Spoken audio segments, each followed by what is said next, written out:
حضرت سیدنا ابراہیم علیہ السلام سے کسی نے پوچھا اللہ پاک نے آپ کو خلیل کیوں بنایا؟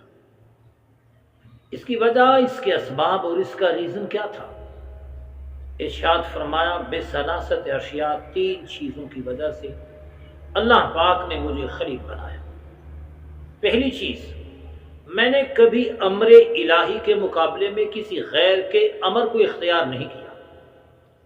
جہاں حکم الہی آیا سر تسلیم خم کیا۔ میں نے اللہ تعالیٰ کے حکم کی تعمیل میں کوشش کی اور رب کے حکم کے مقابلے میں کسی غیر کے حکم کو میں نے اہمیت نہیں دی۔ اور دوسری چیز، ارشاد فرمائے جس چیز کی رب نے ضمانت لی، جس چیز کا رب نے ذمہ لیا اور جس چیز کی رب نے کفالت لی، میں نے کبھی اس چیز کا اہتمام و انتظام نہیں کیا۔ وہ رب پہ چھوڑ دیا کہ جب اللہ دے رہا ہے، اللہ کر رہا ہے، رب نے ذمہ لیا تو میں اس میں کیوں پڑ جاؤں۔